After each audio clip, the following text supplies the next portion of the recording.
نحمده ونصلي على رسوله الكريم سيدنا وشفيعنا وحبيبنا محمد صلوات الله عليه وعلى آله وأصحابه أجمعين. أعوذ بالله من الشيطان الرجيم. بسم الله الرحمن الرحيم. إن الله وملائكته يصلون على النبي يا أيها الذين آمنوا صلوا عليه وسلموا تسليما. اللهم صل على محمد وعلى آل محمد كما صليت على إبراهيم وعلى آل إبراهيم إنك حميد مجيد. اللهم بارك على محمد وعلى آل محمد كما باركت على إبراهيم وعلى آل إبراهيم إنك حميد مجيد. أما بعد، السلام عليكم ورحمة الله تعالى وبركاته. برادران عزیز، نمازگزاران محترم، مهمانان خانه پروردگار جل و علا، پیش از همه خداوند جل و علا را حمد و سپاس، شکر و ستایش بی حد میگوییم که ما و شما را به این ماه مبارک رمضان رسانید. خداوند جل و علا را شکر و حمد و سپاس زیاد میگوییم که به ما و شما عمر داد، تن صحتی داد، نعمت‌های فراوان نصیب کرد. خداوند جل و علا را شکر میگوییم که ما را به این شب‌های قدر رسانید. و از خداوند جل و علا طلب و دعا می‌نماییم که همه عبادت‌های ما، همه نماز روزه‌های ما و تمام نیکی‌های ما را به درگاه بی نیازش قبول فرماید.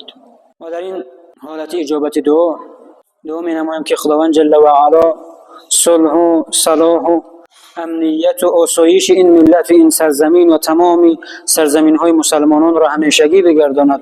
خداوند جل و علا تمام عبادت‌ها، ختم‌های قرآن و روزه‌ها و تمام نیکی‌های ما را به درگاهش قبول بگرداند. خداوند جل و علا به پدر و مادران ما رحم کند. اگر گذشته باشند، خداوند جل و علا قبرهایشان را با نور قرآن منور و نورانی بگرداند.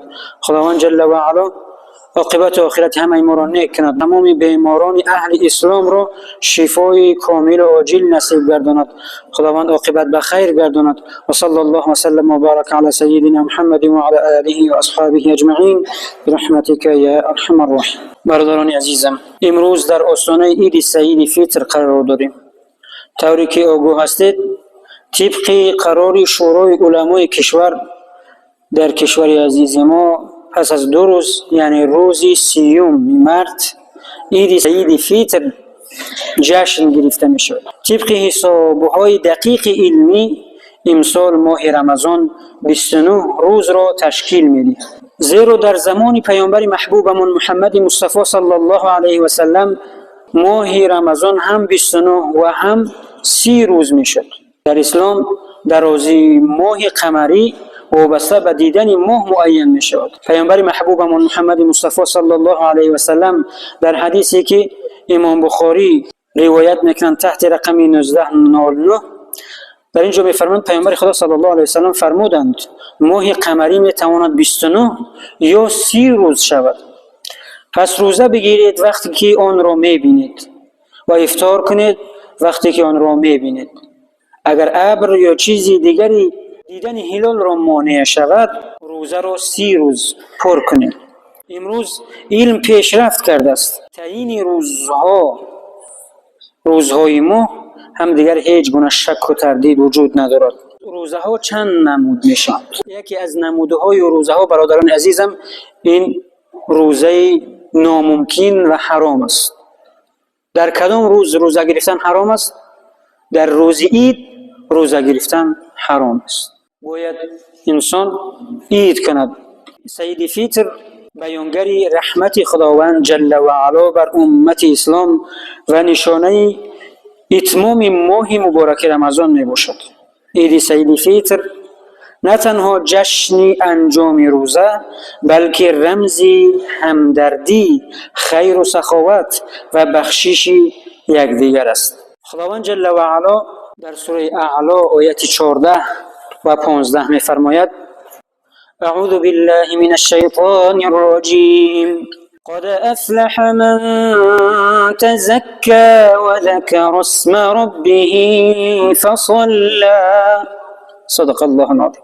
قد افلح من تزكى هر آینه هر کی پاک شد رستگار شد و نام پروردگار خود را یاد کرد، پس نماز گزارید. پس در حقیقت نجات یافت و کامیاب شد و موفق گردید هر کسی که این ماه مبارک رمضان را با تمام کمال، با تمام تقوا و پرهیزگاری عبادت کرد و به رحمت پروردگار جل و علا پیوست شد. این آیت ما را به آن وادار میکند که پس از ماه رمضان پاکی و خیرات ادامه دهیم. چطوری که ماه رمضان را خداوند جل و علا آفریده است، دیگر ماه ها را نیز خداوند جل و علا آفریده است. عبادت ها نه تنها در ماه مبارک رمضان، خیر و سخاوت و نیکی ها نه تنها در ماه مبارک رمضان محدود نمیشوند. برادران عزیزم، یک مسلمان صادق، یک مسلمانی که در ایمان و تقوا و صادق است باشیم، یعنی مسلمانانی موسمی نباشیم، مسلمانانی رمضانی نباشیم، مسلمانانی که به خاطر خداوند جل و علا عبادت میکنند و هدف و مقصدشان یک است، روزگی پروردگار جل و علا. 2 روز بعد ما عید داریم. این فرارسی این عید بزرگ را برای هر یکی شما و خانواده شما و تمام هموطنان و تمام مسلمانان مبارکباد میگویم. خداوند جل و علا تمام روزهایمان را مبارک و برکت گرداند. همون روزی که ما دل کسی را شاد کردیم، همون روز عید می شود برای مسلمان که دست یک کمیزاعت، یک گرفتاری را اگر انسان دست یک برادر گرفتارش را بگیرد، یک انسان را کامیاب کند، یک انسان را راهنمایی کند، یک انسان را نصیحت کند، یک خیرش به انسان ها برسد، همون روز برای انسان عید است. و پیش از عید ما چی عملی داریم؟ باز یک عمل دیگر مانده است برادران عزیزم، زکات فیتر. بین مردم ما به صدقه فیتر مشهور است، مردم ما صدقه فیتر میگویند. حدیث های پیامبر خدا صلی الله علیه و سلم را خواهیم گفت. عن ابن عمر رضی الله عنهما قال فرض رسول الله صلی الله علیه و سلم زكاة الفطر من رمضان صاعا من التمر أو صاعا من الشعير على العبد والحر والذكر والأنثى والصغير والكبير من المسلمين وأمر بها أن تؤدي قبل خروج الناس إلى الصلاة. رواه البخاري ومسلم. عبدالله ابن عمر رضی الله عنهما خداوند از هر دو آنها راضی باشند میفرمایند که پیامبر خدا صلی الله علیه و سلم فرمود رسول خدا صلی الله علیه و سلم زکات فیتر را واجب گردانید که آن 1 صاع گفته اندازه را میگن، 1 صاع علما اختلاف کردند اما بین 2.5 کیلوگرم تا تگ 3 کیلوگرمی خودمان است. این وزن اندازه معین خوراکوری از خرما یا 1 صاع از جو است و برای هر یک غلام و آزاد، مرد و زن، کودک و کلانسال از مسلمانان واجب است. پیامبر صلی الله علیه و سلم امر کرد که آن را پیش از برآمدن مردم به نماز عید بدهیم. در مذهب خودمون، در مذهب امام ابو حنیفه رحمت الله علیه آمده است که هر چیزی که برای مسکین، برای انسان نیازمند افضل است همون بهتر است.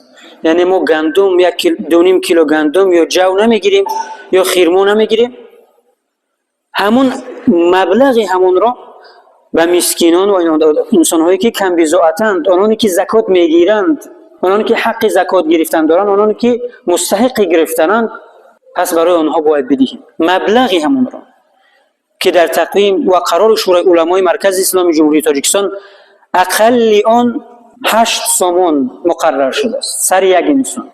سردار عائله برای اگر همسرش دارنده باشد باید همسرش از جانب خودش بدهد، اگر نباشد مرد باید برای همسرش، برای تمام فرزندانش، چه خرد باشند چه کلان، برای غلام که حالا الحمدلله بین ما دیگر در زمان ما غلامداری نیست و انسان آزاد باید همه پرداخت کنند. این زکات است.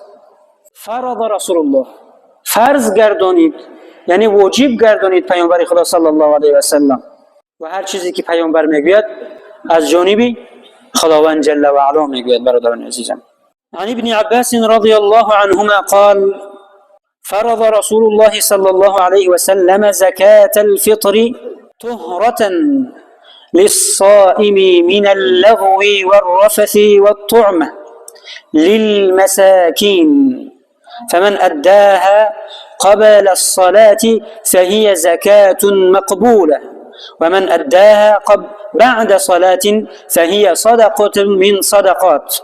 رواه ابو داود و ابن ماجه. این حدیث زیبا رو ببینیم. برای چی است مقصد دادن زکات فیتر و صدقه فیتر؟ در چی است؟ حکمتش در چی است و برای چی است؟ ابن عباس خداوند جل و علا از هر دوی آنها راضی باشد میفرماید که پیامبر خدا صلی الله علیه و سلم فرمود رسول خدا صلی الله علیه و سلم زکات فیتر را فرض گردانید تا روزدار را از گفتارهای بیهوده و سخنانی ناشایسته پاک گرداند. یعنی اگر ما کمبودی در روزه هایمون داشته باشیم، خداوند جل و علا سبب این زکات فیتر، صدقه فیتر، امید است از رحمت پروردگار جل و علا که همون لغزش ها و همون کوتاهی هایی که کردیم در رمضان و در رفت روزه ها و در شب و روزها، خداوند جل و علا به سبب این آمرزیده باشد. وقتی ما نماز میخونیم، بعد از هر یک نماز وقتی امام سلام میدهد 3 بار میگوید استغفر الله استغفر الله استغفر الله، و این گفته ها سنت است، پیامبر محبوب هم نیز گفتند. برای چی استغفر الله و طلب آمرزش خواستن از خداوند جل و علا؟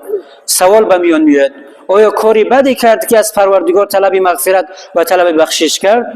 نه، البته با استغفار ما میگوییم که پروردگارا آنچنانی که شایسته عبادتی تو است ما تو را عبادت کردن نتوانستیم. با استغفار و بخششمون نمازهایمون را به درگاه بی نیازت قبول بگردان. این همین معنا را دارد برادران عزیزم. و ما با صدقه فیتر، با زکات فیترمون میگیم پروردگارا اگر کوتاهی کردم، اگر بیهودگویی هایی کردیم، اگر دل مسلمانی را رنجانیدیم که خودمون نمیدونیم، پروردگار تو خود او را از ما شاد گردان و این لغزش ها و گناهان ما را بیامرز به سبب این اندکترین مولی که ما داشته.